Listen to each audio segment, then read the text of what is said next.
ઓચિંતું કોઈ મને સચિવાલય મળે ને પછી ધીરેથી પૂછે કે કેમ અહીંયા આપણે તો કહીએ કે ભરતી સી વાત છે ને ઉપરથી ભૂપેન્દ્રભાઈ પટેલની મોજ છે। હું વાત કરવા માગું છું ગુજરાતના એ મુખ્યમંત્રી, ગુજરાતના એ દાદા કે આઝાદીના 78 વર્ષ પછી જો કોઈ સરકારના મને ગુણગાન ગાવાની વાત થતી હોય તો એ છે આપણા ગુજરાતના દાદા એટલે ભૂપેન્દ્રભાઈ પટેલની વાત છે। ગુજરાતના મુખ્યમંત્રી એટલા મૃદુ, મક્કમ અને સંવેદનશીલ છે કે બધાયની વાત સાંભળે।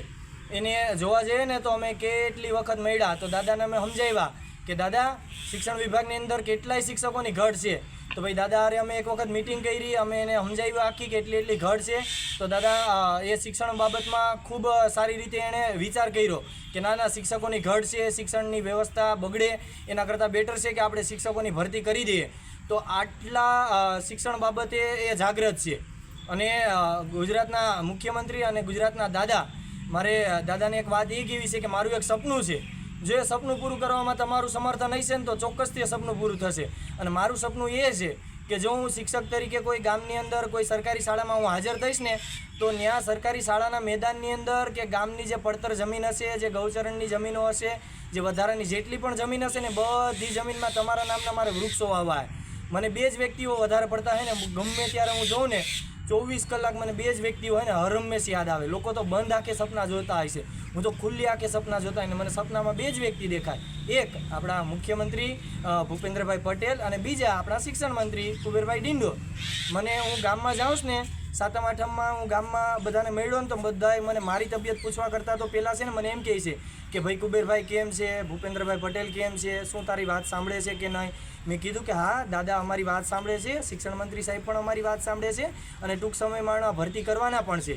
તો બધાએ છે ને 1 તારીખે જે જાહેરાત આવવાની હતી ને 1/9ની આપણે વાત કરીએ તો 1/9/2024ના રોજ ઉચ્ચતર માધ્યમિકની જે જાહેરાત આવવાની હતી તો એ જાહેરાત ન આવી ને તો બધાએ મને મેસેજ કરતા હતા કે ભાઈ તું તો કહેતો હતો ને કે શિક્ષણ મંત્રી ને મુખ્યમંત્રી છે એ જાહેરાત ઉચ્ચતર માધ્યમિકની કરી દેશે। તો મેં બધાને સમજાવ્યા કે ભાઈ હમણાં આપણા દાદા અને શિક્ષણ મંત્રી બંને છે થોડાક પૂરના કારણે, જે પૂરના અમુક પૂરગ્રસ્ત વિસ્તારો છે, જામનગર હોય કે વડોદરા હોય તો આવા બધા વિસ્તારોમાં થોડાક એ કામમાં વ્યસ્ત છે, એટલા માટે પોર્ટલ ઉપર વેબસાઇટ નથી મૂકી શક્યા।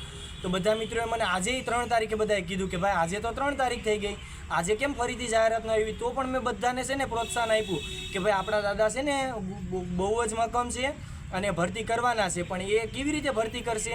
જેવી રીતે ગુરુ પૂર્ણિમાના દિવસે એ સ્ટાર્ટના આચાર્યોની ભરતી જે કરી ને એવી રીતે શિક્ષક દિન આવવાનો છે 5 સપ્ટેમ્બરે। તો શિક્ષક દિનની પૂર્વ સંધ્યા એટલે કે 4 સપ્ટેમ્બર સાંજે સંધ્યાના ટાઈમે પોર્ટલ ઉપર મને પૂરો વિશ્વાસ છે કે આપણા દાદા છે ને એ વેબસાઇટ ઉપર ઉચ્ચતર માધ્યમિકનું પોર્ટલ ઓપન કરી દેશે, આપણે બધાય ફોર્મ ભરી શકશું।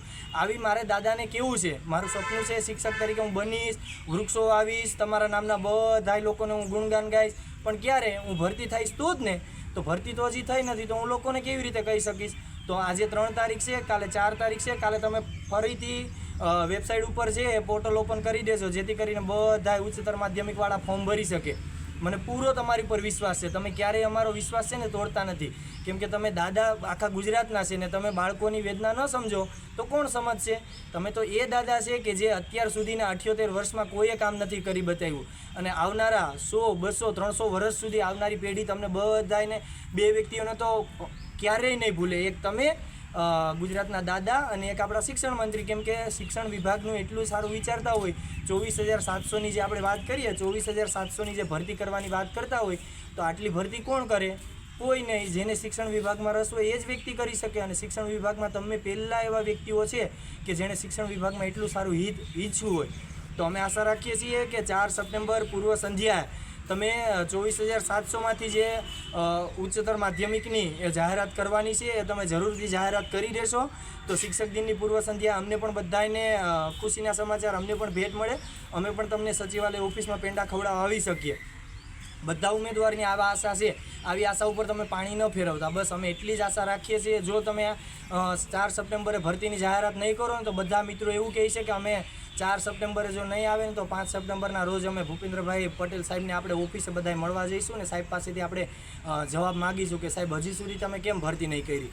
તો આશા રાખીએ છીએ કે બધાયના સપના ઉપર તમે પાણી ન ફેરવશો અને અમે જે ખુલ્લી આંખે અમે સપના જોયા છે શિક્ષક બનવાના, એ જરૂરથી સાકાર કરજો. જય હિન્દ, જય ભારત, જય જય ગરવી ગુજરાત.